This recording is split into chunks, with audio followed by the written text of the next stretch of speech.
Welcome to a brand new section of malware threats. In this lecture, we will learn to describe what is a malware, different ways a malware can get into a system, common techniques to deploy a malware, and components of malware. So, let's get started. What is a malware? Malware is a software intentionally designed to cause damage to a computer, server, client, or in short, to harm a system. Malware is a malicious software that damages or disables computer systems and gives limited or full control of the systems. You might have heard of the term cyber attacks on networks, devices, or computers. These attacks are carried out by deploying malwares on these systems. The main intention of malware is to gain credentials, information, data breaches, and obviously money. Malware is a malicious software, including any software that acts in the interest of the user. Malware can affect not only the infected computers, but potentially any other device the infected device can communicate with. So, malware forms a kind of chain. Whenever you deploy a malware, it may affect other devices which are not directly affected by malwares.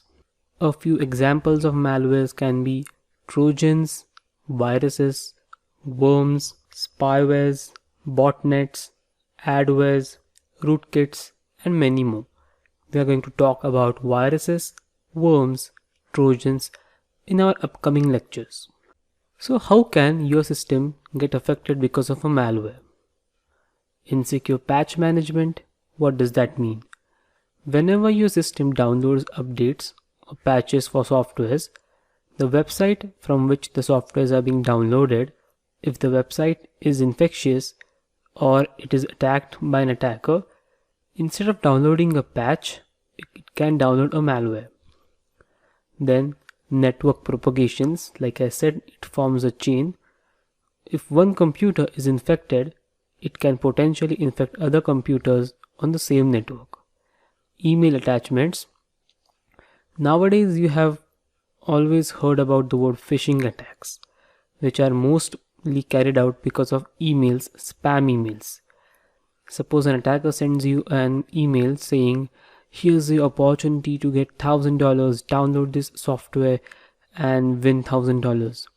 A normal person would surely go for that software, execute the file, and he may get some advertisement or something or any other thing. But at the back end, that software may install a backdoor, which in turn is a malware and can potentially harm your system. Decoy applications like trojans, for example, if the website says download a cleaner for your app which can clean your PC, make your PC fast, run like a supercomputer, but who knows, it can be a malware. Portable hardware media, for example, if an attacker has a way to insert a USB drive to your PC, he can harm your PC via that USB drive. Instant messenger applications. These applications have also proved to be potentially harmful. So, how do attackers deploy malwares? Black hat search engine optimization. Whenever you search anything on the internet, the results that appears on the screens and you click on those links and they lead you to somewhere, and by mistake a pop-up appears and you try to close that pop-up and something gets downloaded. Well, that is black hat search engine optimization, which means suppose if you are searching for, let's say, a software which you want as a free of cost.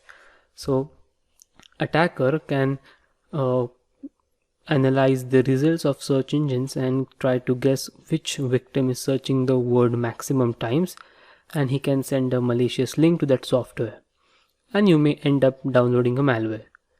Then social engineering clickjacking.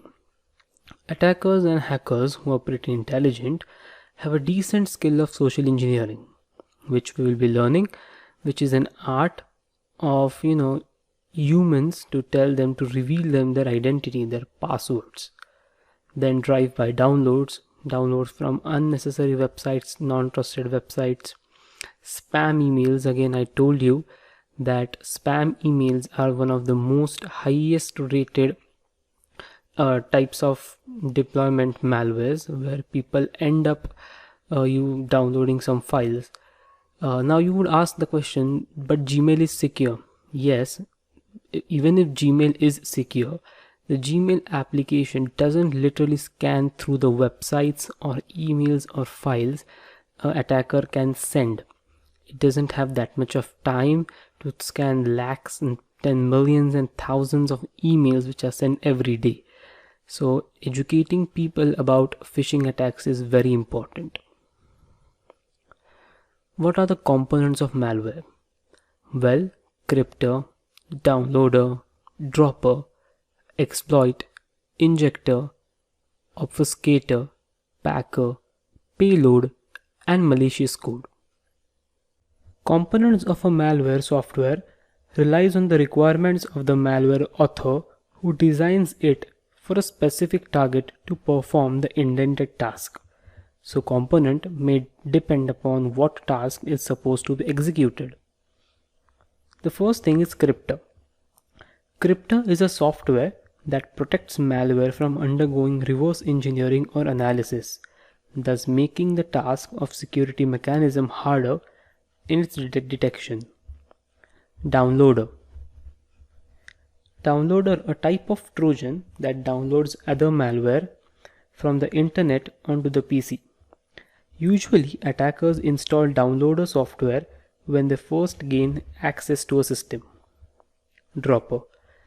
Dropper is a type of trojan that installs other malware files onto the system either from the malware package or from the internet.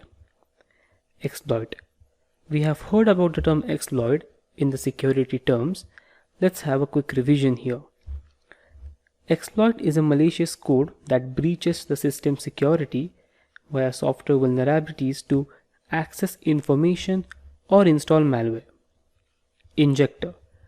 A program that injects its code into other vulnerable running processes and changes the way of execution in order to hide or prevent its removal. Obfuscator. It is a program that conceals its code and intended purpose via various techniques and thus makes it really hard for security mechanisms to remove the software from the PC. Payload. We have also seen payload. Let's have a quick revision. A payload is a piece of software that allows control over a computer system after it has been exploited. And finally, a malicious code. A malicious code is a command that defines malware's basic functionalities such as stealing data and creating backdoors. So these are the components of malware that are commonly present in every malware. In the next lecture, we will actually see one of the types of malware, that is a trojan.